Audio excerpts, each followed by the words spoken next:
The beachfront in Negril is disappearing at an alarming rate. Several property owners on the famous 7-mile stretch have lamented the rapid decrease in property value and visitor satisfaction because of the swiftly eroding coastline. This is what the beachfront looks like at Shields Resort just over a decade ago. This is what it looks like today. A much shorter beach for visitors to enjoy, and that has the owners concerned.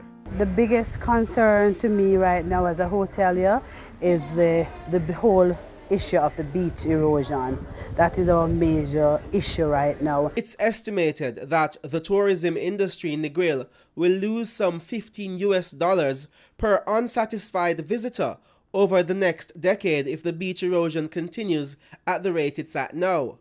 However, that figure doubles if the beaches disappear at a faster rate. We're seeing higher rates of erosion in the last 10 to 20 years along the Negril Strip. Areas that were as wide as, say, a football field are now just a narrow strip.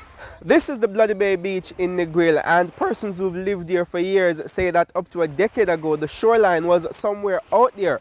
But due to several years of erosion and beach degradation, the sea has crept closer and closer in. Environmentalists say if the erosion continues at this rate, within another decade, where I'm now standing will be completely underwater. In order to understand what's happening to the beaches in Negril, you first have to get a picture of how ecosystems in the environment interlink. For example, coral reefs are critical to marine life and also play an important role in stemming beach erosion. On the other hand, wetlands are vital to the preservation of the coral reefs. Environmentalists in Negril believe that the main reasons behind Negril's disappearing beaches are the damage that have been done to the wetlands and the coral reef. If the coral reef is dying or dead, then you don't have that barrier reef to break the wave whenever it's coming in. Within the Negril area, we have a couple of barrier reefs or wave breakers, and most of them are dead or dying. So we have this whenever we have like wave action or hurricane or a rough sea. You know, we don't have that barrier reef anymore like we used to break the wave. The pollution that is coming from land, because the wetlands have been degraded, so they aren't able to filter that pollutant. A larger pollution load is impacting the reef. The search for answers to the real source of Negril's beach erosion problem took the Rural Connection team to the Great Negril Morass. This particular wetland is the first line of defense against pollution for Negril's many famous beaches.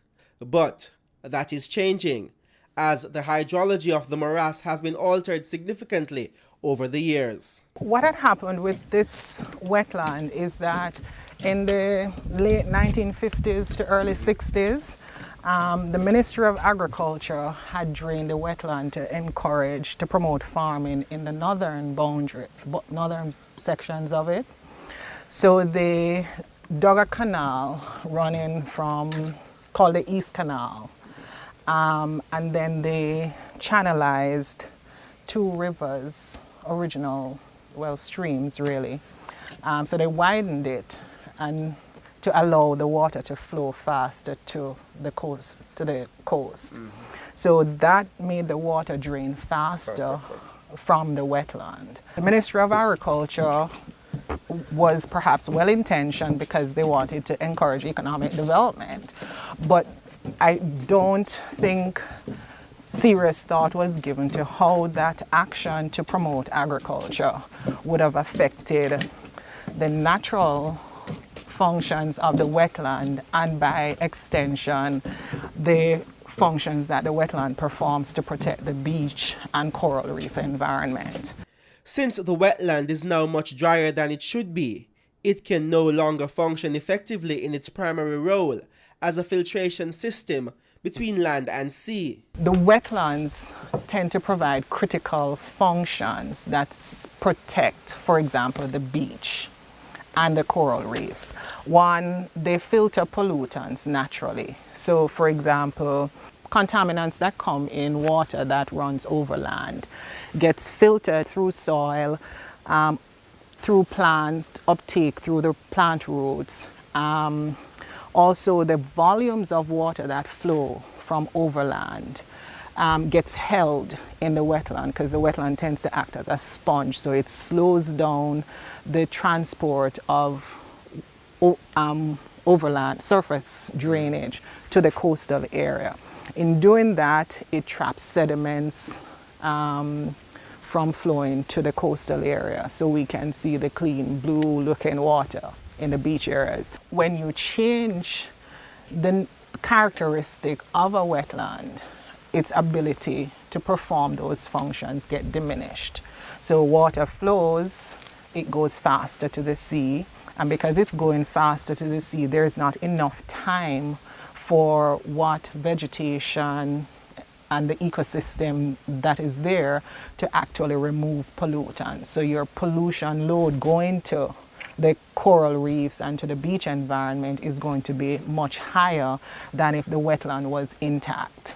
Replenishing eroded beaches in Negril has to start with restoring the ecological balance of the Great Negril Morass. Negril stakeholders are currently lobbying for the minister to support us in an effort to do some restoration of this wetland, as well as to address the beach erosion issue in Negril. More people are now affected directly, and the symptoms of the damage are now more pronounced.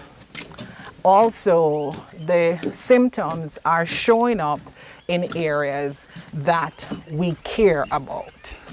So while, for example, we've not traditionally valued wetlands, we value going to the beach, or we value the income that the country earns from the beach, because Negril's tourism economy is built around the beach strip. So, as environmentalists continue to urge the government and the general public to do all they can to protect Negril's natural resources, and in doing so preserve the livelihood of persons living and working in the resort town, the fight to save the famous 7-mile stretch is just beginning. Reporting for Live at 7, I'm Keneal Gale.